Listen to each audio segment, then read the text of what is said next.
Hello, welcome to Popalong RC, the RC car channel dedicated to RC car racing, and this week I've managed to get out a couple of times. I've actually been quite busy the last couple of weeks. I've not done anywhere near as much racing as I would like. So, if you are a regular to the channel, you will know that I have been running the F104 quite recently. I made a couple of little upgrades to it in terms of the spur gear, changing that over, and it is meshing and running really nice. I actually got to race this properly with transponder. It was the only F1 car on the track. I was up against some MTCs and a fronty, but it was pretty level playing field. We were going round on quite similar times, and I come up with a couple of issues which I'm going to talk about today. But before we talk about this, I need to talk to you about the Cougar. Now, obviously, if you're a regular to the channel, you will know that I have been running the Cougar Classic. I was running it as a brush car. Mark did some upgrades to it, made it brushless. And do you know what? It is nicer to drive. However, like any build, when you change the Pro transmission and the diff and everything like that, it is almost like a complete rebuild of the rear end. Therefore, you're bound to have some teething issues. When I ran it over at DMS, the first couple of rounds, there was an issue either with the diff or the slipper, and therefore I had no real drive. I was full throttle.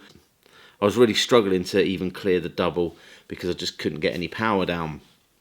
I also added some weight into the front end, which meant when I actually got it on the track for the first round of qualifying, the car was starting to come to me. I was just warming up to it, and then I had the fail on the rear arm. So I have ordered some new rear arms to get this car fixed. I've got less than a week before I'm at the Phil Booth event, so I do have to hurry that through and get that fixed up. So I'm just waiting on the parts. But over to the F1 car now. As I said, I was running against MTCs and it was doing all right. First round out, obviously I applied additive to the rear, and I had applied, I think it was about 5, maybe 6 mil on the inside of the tyres, additive on the front. And after about 4 or 5 laps, the car kind of found its rhythm and it felt really balanced on the track. Round 2, I didn't apply any additive to the front wheels, because over the past few weeks, whenever I've done that, the car gets so much grip, it's just starting to sort of grip roll and flip over. But I did apply additive to the rear again. And you know what? Round 2 was the sweet spot. This is when I did some of my fastest laps. It was behaving really nicely going round, and I was able to sort of throw it into the corners. It was really responsive. Into round 3, and this time I applied a little bit less additive to the rear because I could really feel the grip was coming up a lot.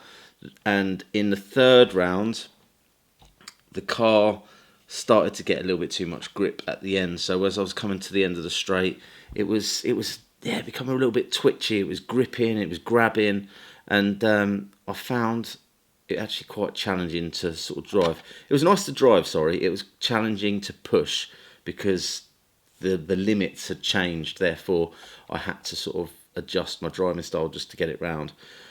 Then came the final. So I got off to quite a good start, made a nice little move up the inside, and the car was going really well at the start of the race, having a really cool battle on the track.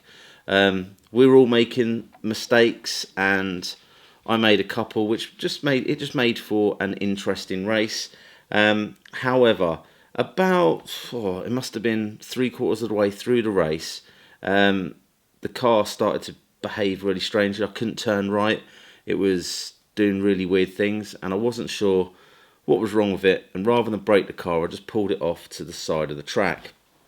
I sat there for quite some time, but then someone went over and had a look at it, and what had happened is the switch had come off and it was just stuck down like this. So therefore, whenever I was turning right, this was getting stuck underneath the car and causing it to go straight.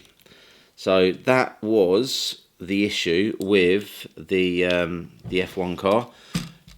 This got tucked back inside and I went straight back out again for a few more laps, and the car was back to behaving really well. And because it actually had had a rest for about a minute, sat on the side of the track, I'd lost a little bit of grip and a little bit of temperature in the tyres, and actually the car performed even better on the last few laps.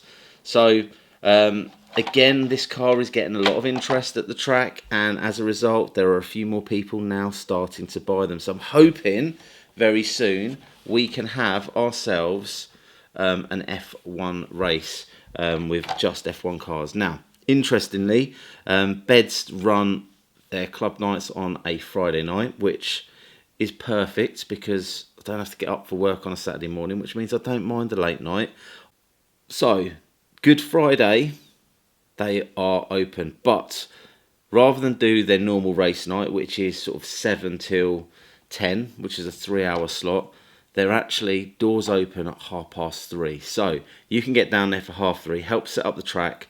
Track's open. There's going to be like a mini race meet from sort of 4 till 7, and then at 7 o'clock they do their evening race meet from 7 till 10. So you're probably looking at either there's going to be some lengthy practice sessions or potentially 2 race meets. So what I'm hoping is I'll probably run the F1 car in the earlier session, and then I'll run my TT01 maybe, or even get the GT12 out for the evening session. So I'm definitely going to pop along. I think Mark's going to pop along as well. Hopefully we'll get a few of you guys there if you fancy it. I believe the price is £12, and that's from 4 o'clock all the way up to about 10. So you get a lot of racing for your money.